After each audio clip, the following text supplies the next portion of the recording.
Welcome to Choice Classic Radio. Like us on Facebook, subscribe to us on YouTube, and help keep this show alive by donating at choiceclassicradio.com. For more of your favorite old-time radio shows, join us on our companion podcast, Choice Classic Radio, Mystery, Suspense, Dramas, and Horrors, where we bring to you the most mysterious tales that the golden age of radio had to offer. And now, with 326 episodes made, broadcasting from 1939 to 1950, we bring to you The New Adventures of Sherlock Holmes. This episode from the life of Sherlock Holmes will be transmitted to our men and women overseas by shortwave and through the worldwide facilities of the Armed Forces Radio Service. Petri Wine brings you Basil Rathbone and Nigel Bruce in The New Adventures of Sherlock Holmes.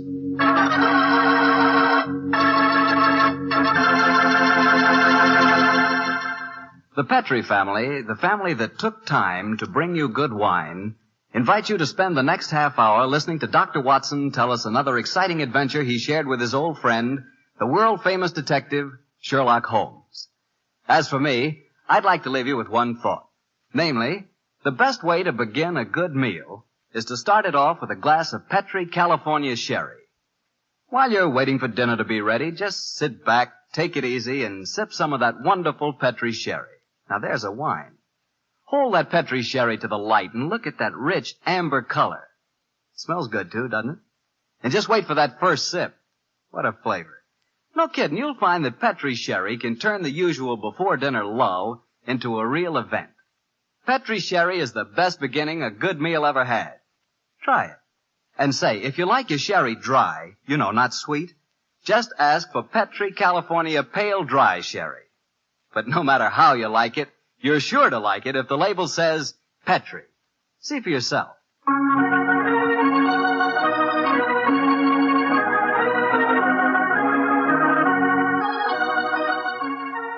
And now for the weekly visit with our good friend and host, Dr. Watson. Tonight we find him on the stage of the Paramount Theater in Hollywood. Good evening, Doctor. Good evening, Mr. Bartell. If you've bought a victory bond, you're welcome. I have, Doctor. Now, what's the recipe for tonight's new Sherlock Holmes adventure? Well, now let me see. Take equal parts of beautiful English countryside and black villainy. Mix them, add a dash of romance, a sprinkling of danger, season well with the usual theatrical condiments, and you have the case of the accidental murderess. Sounds like a tasty dish. How did the story begin, Doctor? On a beautiful summer day in 1895, Holmes had just concluded his famous investigation of the sudden death of Cardinal Tosca, an inquiry which was carried out at the express desire of His Holiness the Pope. And, in consequence, the great man felt that a couple of weeks' rest in the heart of Warwickshire would be a pleasant change after our rather strenuous adventures in Italy. And so, Mr. Bartell, we went to Stratford-on-Avon. Oh, the home of Shakespeare, huh? Quite right, my boy. As a matter of fact, that was the reason that decided us to go there. Holmes was a great lover of the drama, and at the time my story begins, the Shakespearean festival was in full swing. For the first week, our life there was calm and peaceful. During the daytime, we visited the local places of interest, such as Anne Hathaway's cottage and Shakespeare's birthplace, and the evenings found us at the theater. It was on a Tuesday, I remember, during our second week's stay, that the trouble began. Holmes and I had gone for a walk through the nearby forest of Avon. He was in unusually good spirits that morning, and there was a distinct twinkle in his eye as he said, Watson, for once I begin to wish that I were a man of wealth. Oh, and what makes you say that, Holmes? The beauty of this place, old fellow. I'm perfectly certain I'd be happy in retirement here. It's rather depressing to think that in a week or two the sordid necessity of making money will demand my return to Baker Street in a world of criminals. No, I must say that in an environment like this, it is a little hard to think of crime. How does the old saying go? Where every prospect pleases, and only man is vile. Yes, but Shakespeare puts it even better, old chap. Oh, really? What's he say? Well, surely you remember the speech in As You Like It? We saw the production 2 nights ago. Oh, I don't remember the speech. How did it go? In this setting, it's really remarkably apposite. Are not these woods more free from peril than the envious court? Here feel we but the penalty of Adam, the season's difference. Don't you remember? Sweet are the uses of adversity, which like the toad, ugly and venomous, wears yet a precious jewel in his head. And this our life exempt from public haunt finds tongues in trees, books in the running brooks, sermons in stones, and good in everything. I would not change it. Upon my soul, you read that much better than the fellow on the stage the other night. Don't tell me I adopted the wrong profession, Watson. Oh, dear me, wait a minute.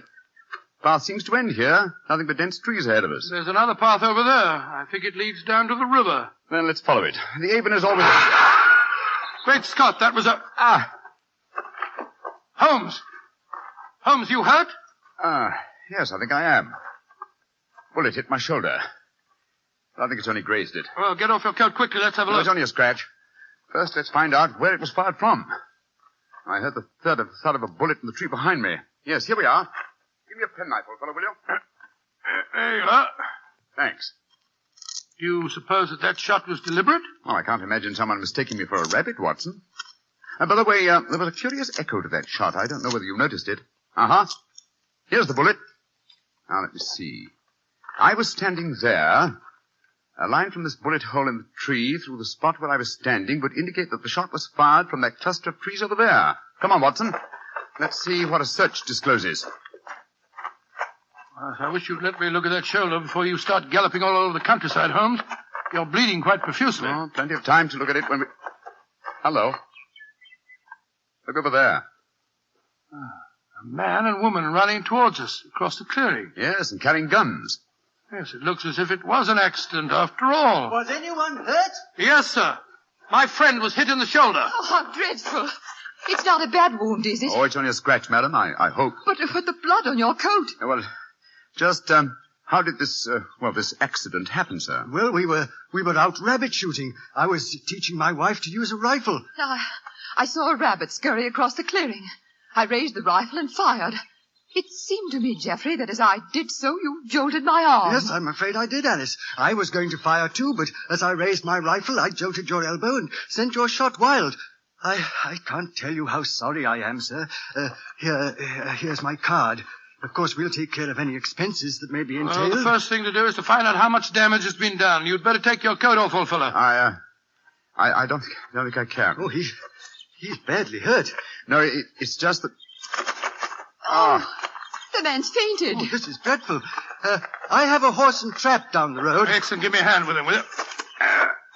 I must get him to a hospital as fast as possible.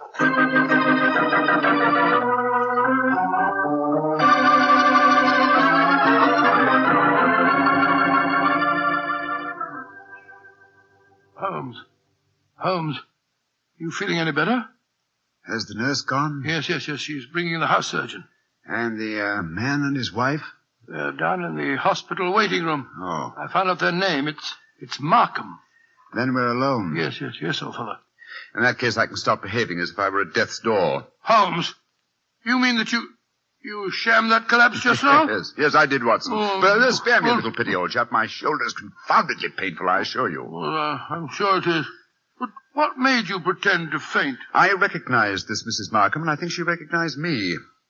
It's important she assume I'm out of action for a while. Oh? Mrs. Markham. Why? Well, Mrs. Markham is, in reality, the notorious Mrs. Dangerfield.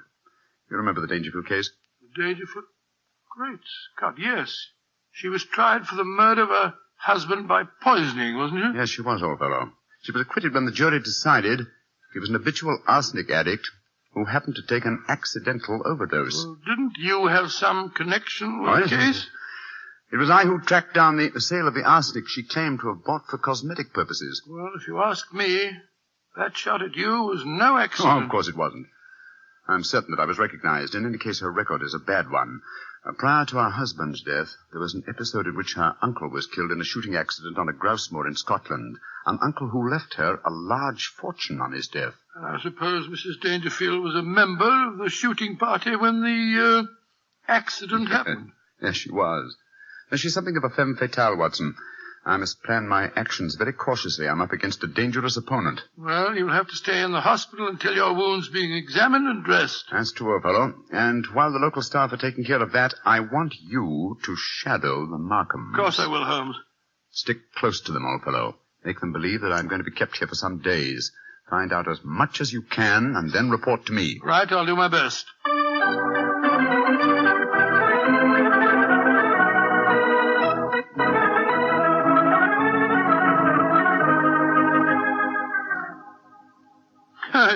It's awfully kind of you, Mrs. Markham, to insist on having me back to your house for lunch.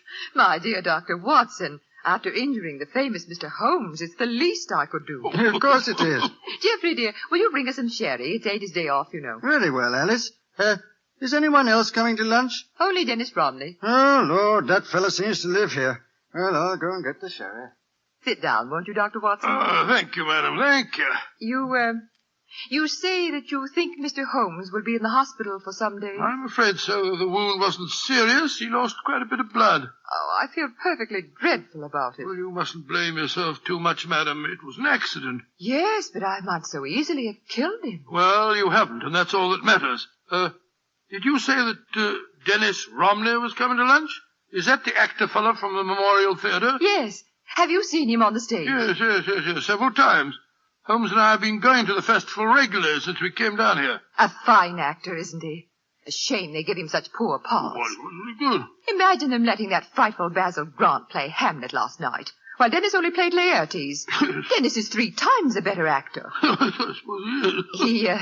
He's coaching me in acting. Oh, coaching you? Really? Yes, he thinks that I may be able to get small parts here next season.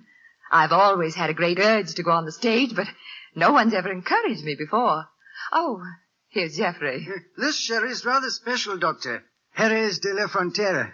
Only a few bottles left. Oh, that's very nice of you, sir. Oh, that must be Dennis. I'll go let him in. We might as well have a drink. You'll find it'll help making this actor fella more tolerable. I take it, Mr. Markham, that you're not an admirer of Mr. Dennis Romney's. Can't bear him. He's always quoting Shakespeare and behaving generally as if he were another Irving.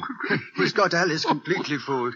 Here's a glass, Doctor. Oh, thank you, sir, thank you. Dennis, I want to introduce you to Dr. Watson. How do you do, Mr. Romney? How do you do, sir? Hello, Geoffrey. Want a glass of sherry? Thanks. That'd be very nice.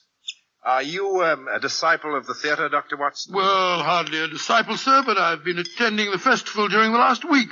I enjoyed your performances immensely, if I may say so. Oh, you may say so, Doctor.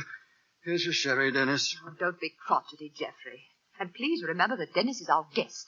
Oh, it's all right, Alice. I know that Geoffrey's bark is a good deal worse than his bite. And what play are you appearing in tonight, Mr. Romney? King Lear. I shall once again portray the thankless role of the King of France. While that incredibly bad actor, Basil Grant, tears a multitude of passions to tatters in his rendition of Lear. Oh, horrible, horrible, most horrible. I thought his Hamlet was atrocious last night, Dennis. Wasn't it? When he came to his final line, the rest is silence. It was as much as I could do to prevent cheering. I felt rather the same way when you were killed in the duel, Dennis. Oh, Geoffrey, you're being intolerably rude. Why don't you take Dr. Watson upstairs and show him your butterfly collection? Then at least you'll know what you're talking about. Are you interested in butterflies, Doctor? I have quite a rare collection. Oh, really? I'd like to see them very much. Come on, then. I think we've just got time before lunch. Try and bring yourself down with a few better manners, Geoffrey, dear. I'm really quite an easygoing man, Doctor, but the arrogance of that fellow Romney infuriates me. Well, I must say he does seem to have rather a good opinion of himself. Don't put too much weight on that balcony rail. It's absolutely full of wormholes. Part of the attraction of an old house, my wife tells me. But I regard it as confoundedly dangerous. Yeah, and this is my little museum. In these cases, I think you'll find some of the finest specimens of Lepidoptera you've ever seen. It's my hobby, and I may say that, with the exception of the Natural History Museum, I doubt if you'll find a finer collection. It must have taken you years to collect them. It has. Many years, many disappointments, and a great deal of patience. Look at this fella. He's my prize specimen. A North American monarch. North American monarch. Beautiful, beautiful. Isn't he? And this is an admiral. Yes, of course I know Very him. rare. And this is a perfect bee-hawk moth. Bee-hawk and moth. Here's an emperor. Ever see more exquisite markings? Well, never. Tell me, Mr. Markham, when you captured a butterfly, how'd you kill it without marking it in any way? With poison. Oh? What poison? Cyanide. Not arsenic? You heard me say cyanide, Doctor. The only reason I mention it is that a friend of mine collected butterflies once, and I'm certain that he always used arsenic to kill them. Why'd you keep talking of arsenic? You're trying to hint at something. No, my dear fellow. I was just curious, that's all. Yes. Trifle too curious, perhaps. There's the luncheon gong. Let's go downstairs again. I see, old man. I didn't mean to offend you. Oh, of course you didn't. But my nerves are a little on edge today. Must be that accident to your friend that's upset him. I really must get that balcony rail mended. Shh. What is it, sir? My wife and young Romney. They're going into lunch. Listen. Darling, why won't he understand? Arthur, you expect him to do. Jeffrey has no imagination. He's never understood me. Well, Doctor, they say that listeners never hear good of themselves. You know, sometimes I wonder if my wife wouldn't like me out of the way. Let's go down to lunch, shall we?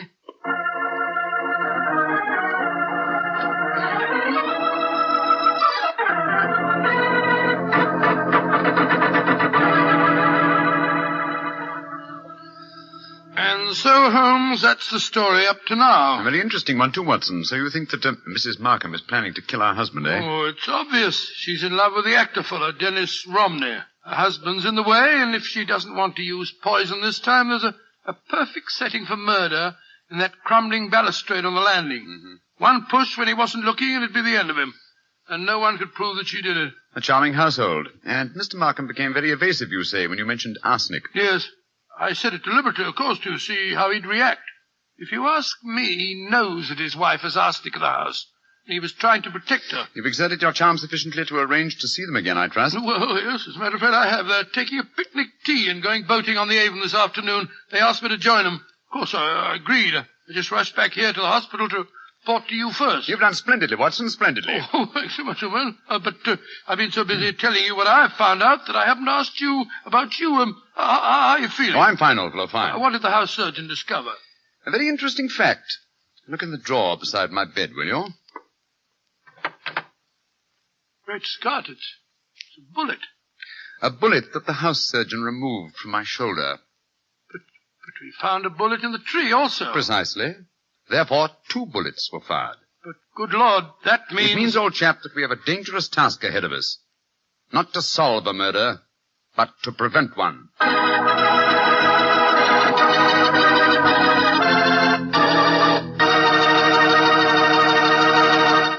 We'll hear the rest of Dr. Watson's unusual story in just a moment. Meanwhile, I'd like to remind you that good cooking becomes wonderful cooking if you serve your good food with a Petri wine. If you like a red wine, say with meat or any meat dish, try Petri California Burgundy. If white wine's your favorite, then you'll love Petri California Sauterne. It's wonderful. But Burgundy or Sauterne, whichever you prefer, it's just bound to be good if you see the letters Petri on the bottle. Because Petri wine is always good wine. And now, Dr. Watson, what happened next? We left you at Sherlock Holmes' bedside in the hospital.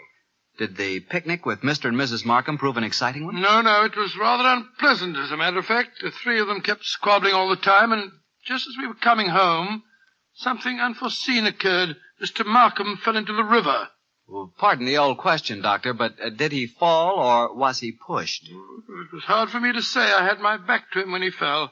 Of course, we fished him out and rattled him back home in a trap as fast as we could. He changed his clothes at once, and as we sat round the fire a little later, I could see that he'd caught a chill. In fact, I recommended that he go to bed and stay there. Mrs. Markham agreed with me. Jeffrey, dear, I do wish you'd follow Dr. Watson's advice and go to bed. For the 5th time, Alice, I will not go to bed. I'm perfectly all right. Oh, it's no thanks to you and Dennis. What do you mean by that remark, Geoffrey? You know perfectly well what I mean. It wasn't an accident that I fell in the river just now. One of you two pushed me when I was struggling with the punt pole in the long reeds. Jeffrey, you're talking rubbish. Am I? You were in the boat, Dr. Watson. Didn't you see what happened? No, I didn't, sir. My back was turned to you when you fell in. Well, then we'll call it an accident. An accident that happened by a curious coincidence, just where the river is deepest and the reeds thickest. Jeffrey, I don't like your tone. You can accuse me of anything you like, but when you start suggesting that If Alice... you don't like the way I talk to my wife, I suggest that you don't come to my house. I'm going to get a scarf. I'm chilly. Dr. Watson, I must apologize for my husband's behavior.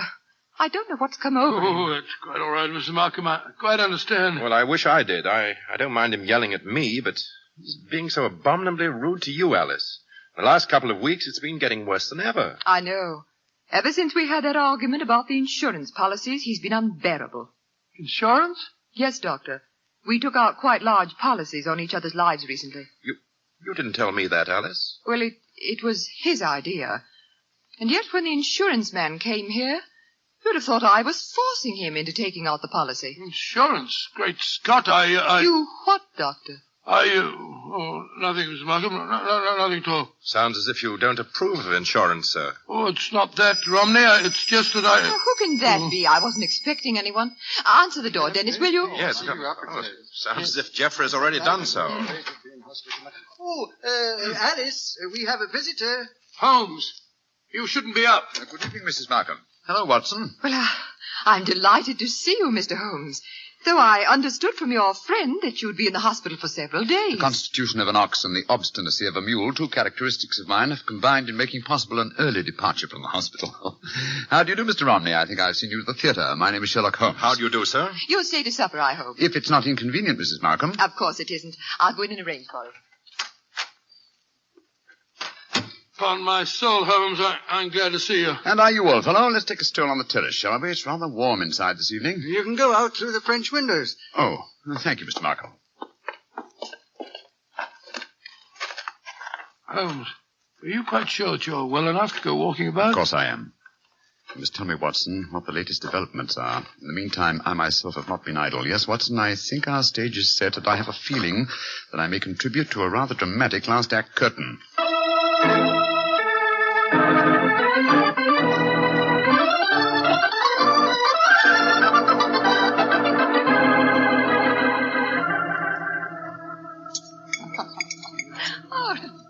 A delightful meal, Mrs. Markham. Oh, well, thank you, Doctor. Mr. Holmes, you're not eating very much. My appetite is a trifle jaded. The mental fencing that we have indulged in during the meal has been somewhat disturbing. I don't understand you. Oh, come now, madam. I know that you were once Mrs. Dangerfield, and you know that I know it. Why keep up the pretense any longer? Very well, Mr. Holmes. But we needn't converse in lowered voices. I'm sure that you've told Dr. Watson whatever there is to know, and perhaps more. I admire your courage, madam. Jeffrey, Dennis. Yes, sir. I want you to listen to this. Mr. Sherlock Holmes knows that I was once Mrs. Dangerfield. He's apparently under the impression that this is a dark secret of mine. Mr. Holmes, Jeffrey knew and loved me before I ever married Mr. Dangerfield. Of course I did, Holmes. He stood by me during the horrible trial after my first husband's death. And I told Dennis about the whole miserable business months ago. So I really don't see that you've uncovered any great secret. Not yet, Mrs. Markham, but I have a feeling that it's only a matter of moments. So you haven't got any secrets from Dennis either, eh? There's no need to shout, Jeffrey. And there's no need for Dennis to be in my house. Get out, Romney, and stay out. This business between you and Alice has gone far enough. I'll go when Alice tells me to. Well, if you won't go, then I'm not going to sit here. I'm going upstairs. You're shaking like a leaf, sir. You've got a fever. Don't you think you'd better go to bed? Mind your own business and leave me alone. Mrs. Markham, I really think you should persuade your husband to go upstairs and lie down. Don't worry, Mr. Holmes. I know how to handle him. I'll take him up. Put an arm around my shoulder, Jeffrey. Come along. We should follow them, Holmes. They have to pass that crumbling banister on the landing. With him in that state, she might try to... What are you suggesting, Doctor? Come and watch, both of you. We can observe them both from the foot of the stairs here. They're on the landing. She's on the outside. Look. Markham stumbled against her. He's pushed her against the railings. Look out! Jeffrey, be careful! Come on, up the stairs. Alice, are you all right? Yes, but Geoffrey tried to push me through the railing. That's a lie. No, it isn't, sir. The three of us were watching you from below. But the railing held. I don't understand. I can explain that, Watson. This afternoon, while you were all at your picnic, I came here with a local carpenter. You had informed me, old fellow, that it was the maid's day off, and I took the liberty of reinforcing that decaying woodwork. What the blazes do you think you've been up to, Holmes? Preventing murder, sir, and finding the true solution to the Dangerfield case. What do you mean, Mr. Holmes? The true solution. Surely it's obvious to you, Mrs. Markham. You have told us that your present husband loved you before you married Mr. Dangerfield. It was he who accidentally killed your uncle so that you might inherit a fortune. It was he who accidentally gave your first husband an overdose of arsenic. Arsenic that he obtained for the purpose of destroying butterflies. Yes, it was he who tried to send you to your death by pushing you through those railings. And all the time, Mrs. Markham, I thought that you were the potential murderer. You fellows have got hold of the wrong end of the stick. All I've been trying to do is to conceal the fact that my wife was a murderess. Geoffrey, how can you say that? Markham, if you were a Just a younger moment, man, Mr. Romney. I'm not through with him yet. This talk is all very dramatic, Mr. Holmes, but I wonder how you're going to be able to prove Dr. anything. Watson, Mr. Romney, and I will testify to the attempt that you've just made on Mrs. Markham's life. Yes, and what about the attempt on your life, Holmes? Obviously, it was Markham who fired at you in the woods. But my wife has already admitted firing the shot. True, sir. But 2 shots were fired. The one that your wife fired, we found in the tree. The one that you fired was extracted from my shoulder in the hospital. Then the 2 shots were fired simultaneously. You remember, Watson, that I commented at the time on a curious echo. Mrs. Markham told us that her arm was jolted as she pulled the trigger. That was when the other rifle was fired. Mr. Markham didn't want me on the scene when he staged his latest accident, and so he tried to kill me. What kind of a devil have I been living with all these years? I think I'm going to kill you, Markham. Don't come near me. Keep him away from me. Leave him to the law courts, Mr. Romney. British justice may be slow, as indeed it was in the Dangerfield case, but in the long run it is sure. You'll find that out, Mr. Markham, on the gallows.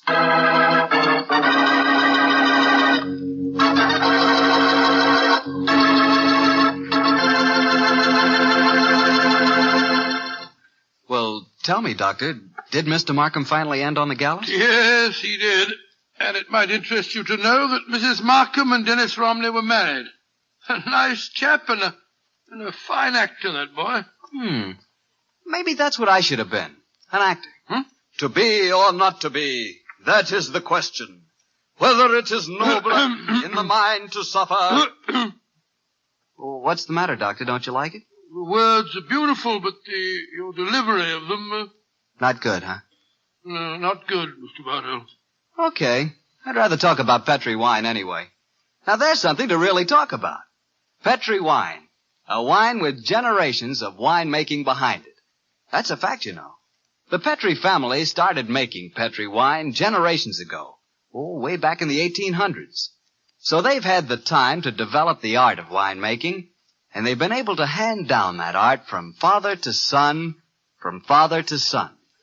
Yes, the Petri family really knows how to turn luscious, sun-ripened California grapes into clear, fragrant, delicious wine. And those letters, P-E-T-R-I, on the bottle, are the personal assurance of the Petri family that every drop of Petri wine is good wine. It's got to be. Because don't forget, Petri took time to bring you good wine. Well, Dr. Watson, what new Sherlock Holmes story are you going to tell us next week? Well, now, let me see. Next week, Mr. Bartell, I'm going to tell you an exciting adventure Holmes and I had in North Africa. It begins at the headquarters of the Foreign Legion and ends with a strange death in the Cafe of 1,000 Sighs. I call the story Murder in the Casbah.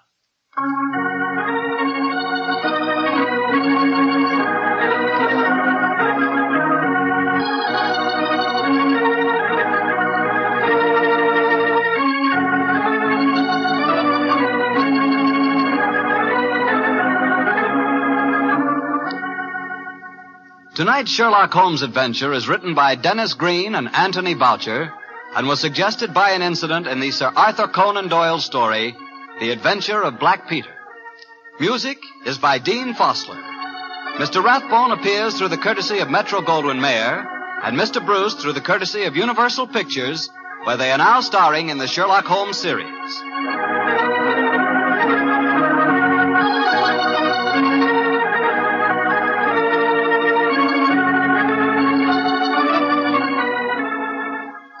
The Petri Wine Company of San Francisco, California, invites you to tune in again next week, same time, same station. This is Harry Bartell saying goodnight for the Petri family. This program originated in the Paramount Theater in Hollywood for an audience of Victory Bond buyers.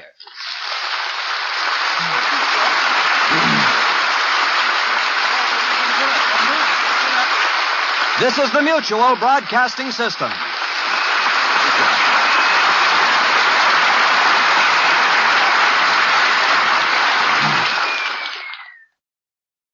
That concludes today's episode. We'd like to thank you and remind you to donate at choiceclassicradio.com. Remember, your donations make episodes like this possible.